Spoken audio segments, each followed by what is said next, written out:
हे hello everyone. इस video series में हम लोग डायरेक्ट एफईएम की बात करेंगे। डायरेक्ट एफईएम क्या होता है? तो डायरेक्ट एफईएम ये एक कॉन्सेप्ट है जिसमें हम लोग ये करते हैं कि बेसिकली हम लोग प्रॉब्लम के फिज़िक्स को ही यूज़ कर लेते हैं ताकि फर्दर हम लोग सॉल्व कर सकें। अब इस चीज़ को समझने के लिए थियोरेटिकली इससे बेहतर होगा कि हम एक प्रॉब्लम को कंसिडर करें एंड उस प्रॉब्लम पे बात करें। सो सपोज लाइक हमारे पास एक बीम है,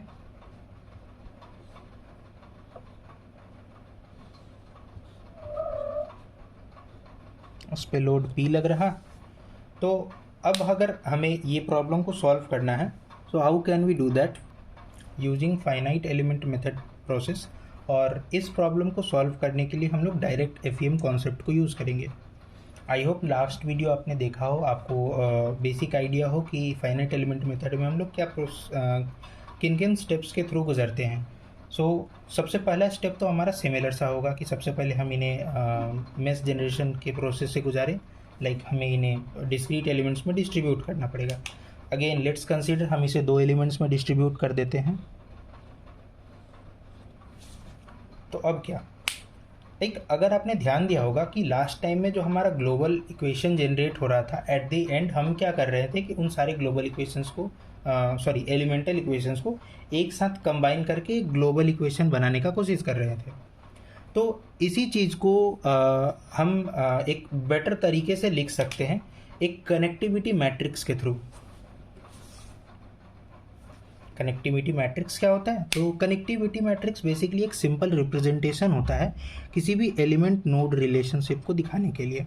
इसमें जो रोज हैं वो एलिमेंट नंबर को रिप्रेजेंट करती हैं, लाइक एलिमेंट 1, एलिमेंट 2, एंड जो कॉलम्स होती हैं वो लोकल नोड्स को रिप्रेजेंट करती हैं। लाइक फॉर एग्जांपल इस एलिमेंट की बात करें तो इसका लोकल नोड 1 जो है वो नंबर 1 है, एंड लोकल नोड 2 जो है वो नंबर 2 है। तो हमने एलिमेंट 1 का लोकल नोड 1 जो है वो 1 से रिप्रेजेंट किया है, लोकल नोड 2 जो है वो 2 से रिप्रेजेंट किया है। अगर हम एलिमेंट 2 की बात करें तो इसका लोकल नोड 1 जो है वो नंबर 2 है, एंड इसका लोकल नोड 2 जो है वो नंबर 3 है। तो इस तरीके से हम कनेक्टिविटी मैट्रिक्स को रिप्रेजेंट करते हैं। अब इसका प्रॉफिट क्या होगा ना कि जब हम डायरेक्टली ग्लोबल इक्वेशन जनरेट कर रहे होंगे तो हम लोग इन्हें डायरेक्टली ऐड कर सकते हैं कनेक्टिविटी मैट्रिक्स के थ्रू ही। तो मेजरली अगर कनेक्टिविटी मैट्रिक्स की हम बात करें तो इसको यूज़ करते हैं हम लोग से अपने मेश को कंस्ट्रक्ट करने के लिए। अगर सपोज़ आपको एफईएम के प्रॉब्लम को प्रोग्राम करने की ज़रूरत पड़ रही है तो आप क्या कर सकते हैं कि अगर आपके पास कनेक्टिविटी मैट्रिक्स है और आपके पास नोड्स के कोऑर्डिनेट्स हैं तो आप बहुत ही आसानी से मेश जनरेट कर सकते हैं। ये बात हम किसी और वीडियो में करेंगे अगर ज़रूरत पड़ती है तो, बट इस वीडियो में हमारा मेजर फोकस जो होगा वो इस प्रॉब्लम को सॉल्व करना होगा। सपोज करते हैं अगर नेक्स्ट पार्ट में हमने कनेक्टिविटी मैट्रिक्स लिख दिया है, हमने लोकल नोड्स के कॉन्सेप्ट को समझ लिया है। लोकल नोड और ग्लोबल नोड में अंतर क्या होता है? लाइक यहाँ पे लोकल नोड जो है वो एलिमेंट के कॉरेस्पॉन्डिंग नोड्स जो हैं वो जो लोकल नोड्स हैं उनके, लाइक से इसका नोड का नेम अगर n1 होता और n2 होता तो इसके लोकल नोड्स जो हैं वो n1 और n2 होते। लेकिन क्या ग्लोबल कोऑर्डिनेट सिस्टम में इस नोड का नेम n1 एंड n2 ही है? इस बात को रिप्रेजेंट करने के लिए हम लोग कनेक्टिविटी मैट्रिक्स बनाते हैं और कनेक्टिविटी मैट्रिक्स के थ्रू ही इस चीज़ को हम लोग समझते हैं। Moving toward next portion. Step 1 में हमने मेश जनरेट कर लिया है। स्टेप 2 में हमारे पास है एलिमेंटल इक्वेशन जनरेट करना।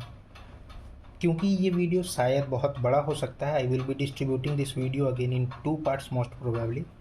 तो फर्स्ट पार्ट में हम लोग देखते हैं कि एलिमेंटल इक्वेशन को कैसे जनरेट करेंगे और वहाँ से हम लोग ग्लोबल मैट्रिक्स तक कैसे पहुँचेंगे, एंड फर्दर पार्ट्स में हम लोग सॉल्यूशन की तरफ मूव करेंगे। तो अभी हमने सबसे पहले एक एलिमेंट चूज़ किया है, से आई एंड जे एलिमेंट नोड का एक एलिमेंट हमने ई सेलेक्ट कर लिया है। देन इस एलिमेंट पे क्या क्या वेरिएबल्स होंगे हमने ये अज्यूम कर लिया है।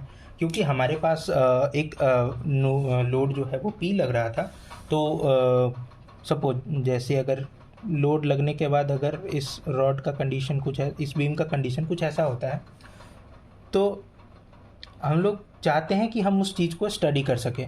तो उसके लिए सपोज ith नोड पे v i displacement, jth node पे v j displacement and angular displacement let it be theta j, at node I, let it be theta I. Like consider the moment to be mi and consider the force that is acting on that node I v fi. Similarly, तो अब हमारे पास क्या है कि हमने variables को define कर दिया है अपने अपने एलिमेंट के करस्पॉन्डिंग. अब इससे क्या है कि क्योंकि अब हमारे पास सारी इन्फॉर्मेशंस एग्जिस्ट नहीं कर रहे हैं, तो डायरेक्ट एफ में हम लोग ये कर सकते हैं कि हम उन्हें कुछ वेरिएबल्स असाइन कर दें एंड वेरिएबल्स के थ्रू हम लोग फर्दर सॉल्यूशन के लिए प्रोसीड करें. अगेन, अगर हमारे पास कुछ बेसिक नॉलेज हो तो फोर्स जो होता है वो k टाइम्स x के बराबर होता है एंड जो मोमेंट होता है वो हमारा i थीटा के बराबर होता है. ये हम लोग जानते हैं. लाइक हम लोग बस डायमेंशनली किसी चीज़ को प्रूफ करना चाह रहे हैं अभी के लिए. और जो हमारा मोमेंट है that is also force time कुछ डिस्प्लेसमेंट i के बराबर, सो आई थीटा. सो लाइक हम लोग फोर्स जो है वो x के रिस्पेक्ट में भी रिप्रेजेंट कर सकते हैं, थीटा के रिस्पेक्ट में भी कर सकते हैं. सिमिलरली मोमेंट जो है वो थीटा के रिस्पेक्ट में भी कर सकते हैं एंड x के रिस्पेक्ट में भी रिप्रेजेंट कर सकते हैं. तो क्योंकि अब हमारे पास फोर्सेस जो हैं वो नोड्स पे एग्जिस्ट कर रही हैं, सो लाइक अब हम चाहेंगे कि उन्हें इन वेरिएबल्स के टर्म्स में राइट डाउन कर सकें.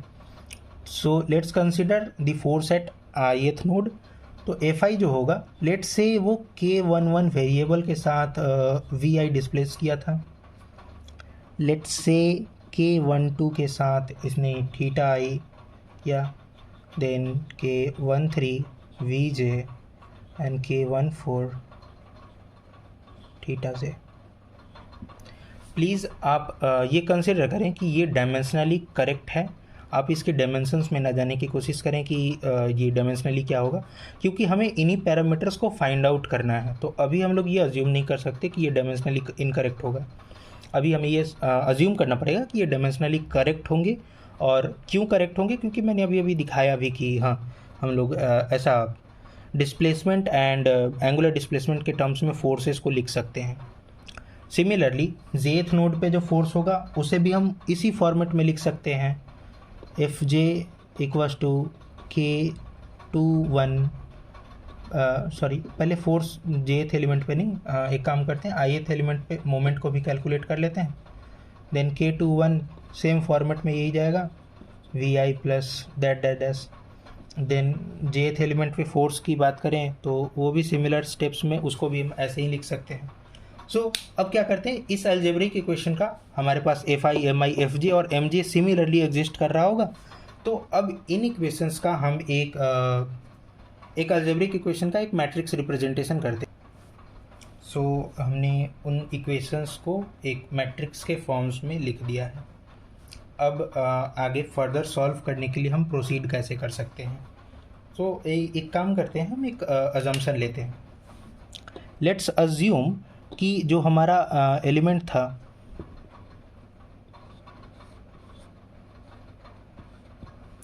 सो लेट्स अज्यूम कि जेथ एलिमेंट जो है वो फिक्स्ड है.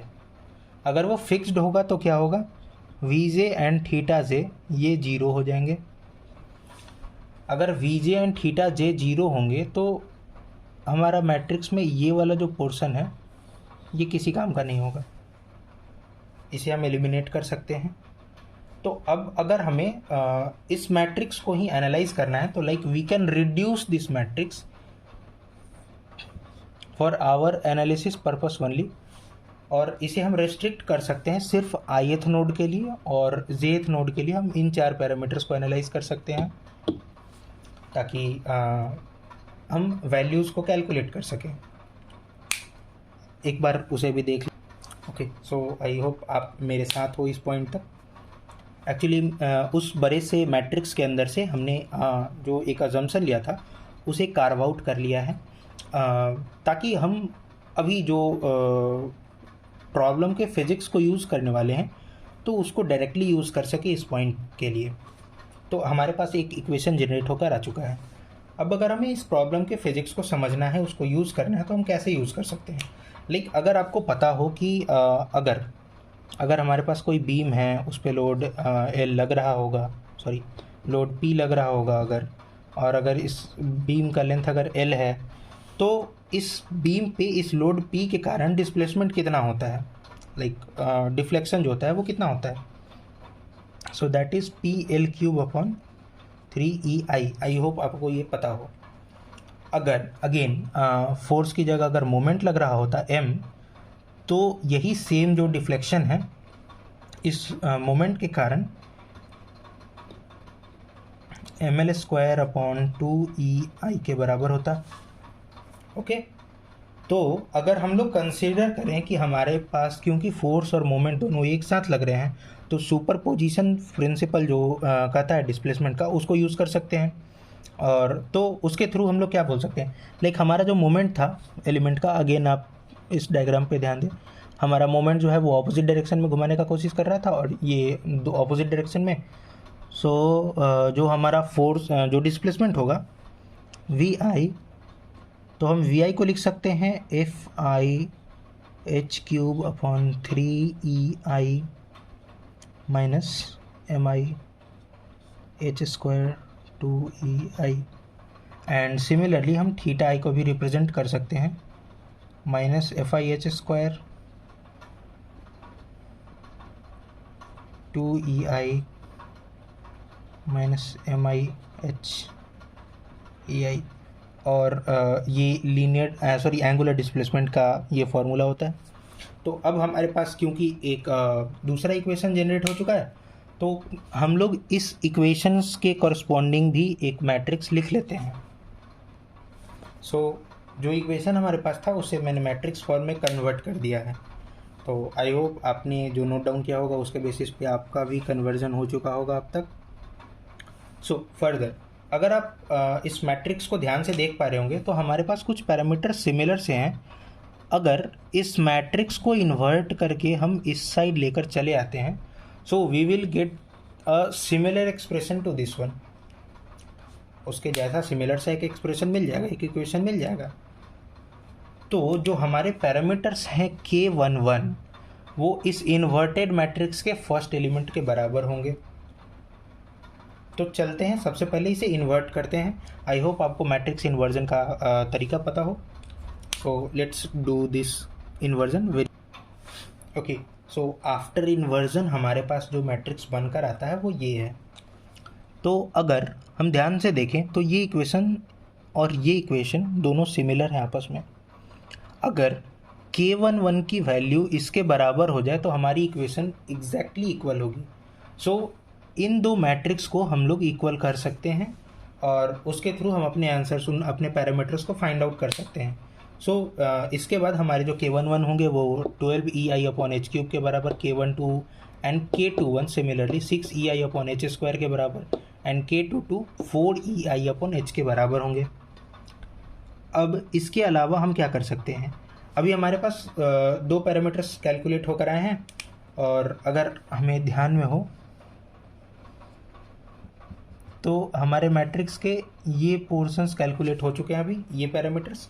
अब हमें चाहिए कि हम इन पैरामीटर्स को भी कैलकुलेट कर लें. तो अब इस प्रॉब्लम के दूसरे पोर्शंस को हम कंसिडर करेंगे, दूसरे फिजिक्स को कंसिडर करेंगे. तो नेक्स्ट पैरामीटर्स कैलकुलेट करने के लिए हम लोग क्या कर सकते हैं, तो हम ये दो सेट ऑफ इक्वेशंस को यूज़ कर सकते हैं जो इक्विलिब्रियम को दर्शाते हैं. लाइक इक्विलिब्रियम कंडीशन में क्या होगा, Fi प्लस Fj का वैल्यू जो है वो 0 के बराबर होगा. ठीक है. अगर हम इस पॉइंट के अबाउट मोमेंट कंसिडर करते हैं तो Mi plus Mj minus Fi times of H distance होगा इसका. सो Mi plus Mj minus Fi of H जो होगा वो 0 के बराबर होगा, क्योंकि ये जो है वो इनको जो है एंटी क्लॉकवाइज डायरेक्शन में घुमाना चाहती हैं एंड जो फोर्स F है वो क्लॉकवाइज डायरेक्शन में घुमाना चाहती है. सो अब हम इन इक्वेशंस को यूज़ करेंगे एंड इनके थ्रू पैरामीटर्स कैलकुलेट करने की कोशिश करेंगे. तो जो हमारे पास Fi थी, sorry Fj equals to minus Fi हो जाएगा. फर्स्ट इक्वेशन को कंसिडर करते हैं अगर हम, तो इससे क्या होगा, Fj जो है हमारे पास वो क्या था, K31 BI plus K32 theta I equals to जो Fi था वो क्या था, K11 VI plus K12 theta I so अगर हम इस इक्वेशन को कंसिडर करें तो इससे क्या होगा, हमारे पास जो K31 है, अगेन हम सिर्फ कोइफिशिएंट इक्वेट कर रहे हैं, सो K31 जो है वो हमारे पास -K11 के बराबर हो जाएगा, K32 जो है वो -K12 के बराबर हो जाएगा, क्योंकि इन पैरामीटर्स को हमने पहले ही कैलकुलेट कर रखा है। सो अब हमारे पास दो और पैरामीटर कैलकुलेट होकर आ गए हैं। देन अब हम नेक्स्ट इक्वेशन यूज़ करेंगे ताकि बाकी बचे हुए दो पैरामीटर्स को भी कैलकुलेट कर सकें। सो अगेन अगर हम ये दूसरे वाली इक्वेशन को कंसिडर करते हैं तो अगेन हम लाइक टर्म्स को एक साथ करके हमारे पास जो K41 है उसकी वैल्यू K11H माइनस K21 के बराबर कर सकते हैं, एंड K42 की वैल्यू जो है वो जो है हमारे पास वो आ जाएगी K12H minus K22। So again हमारे पास K11 की वैल्यूज़ हैं एंड K42 की वैल्यू है, so we can calculate these values and we can get the parameters. So अभी यहाँ पे अगर हम कंसिडर करते हैं तो लाइक हमारे पास इस मैट्रिक्स के हाफ पोर्शंस पहले कैलकुलेट हो चुके थे एंड रेस्ट 1/4 पोर्शन हमने अभी कैलकुलेट कर लिया। अब बचते हैं अदर हाफ साइड जो कम्प्लीटली अननोन है हमारे पास। तो इन अननोन पैरामीटर्स को कैलकुलेट करने के लिए हम लोग क्या कर सकते हैं, सो अगेन जो हमने अजम्पशन लिया था फर्स्ट टाइम में, वो क्या अजम्पशन था कि हमने जेथ नोड को फिक्स कर दिया था। सो उसके साथ क्या हुआ कि हमारा फर्स्ट साइड ऑफ एलिमेंट जो है वो कम्प्लीटली गायब हो गया, वो हमारे लिए यूजलेस हो गया था। नाउ अब हम लोग सेम काम करेंगे ith नोड को फिक्स करके। तो इससे क्या होगा कि हमारे ये वेरिएबल्स अभी किसी काम के नहीं होंगे, यानी कि अभी इन वेरिएबल्स को ना कंसिडर करते हुए हम रेस्ट वेरिएबल्स को यूज़ कर सकते हैं, और जो अब तक जो स्टेप्स थे उन स्टेप्स को फिर से रिपीट करेंगे हम लोग। सो आई वांट कि आप इस वीडियो को थोड़ा सा रिवाइंड करें। अगर आप समझ चुके हैं तो ये प्रोसेस को आप खुद से दोहराएं और आप उन वैल्यूज़ को कैलकुलेट करें, उन पैरामीटर्स को कैलकुलेट खुद से करें। सो सी यू आफ्टर फ्यू सेकेंड्स जब आप ये वैल्यूज़ कैलकुलेट कर सकते हो तो।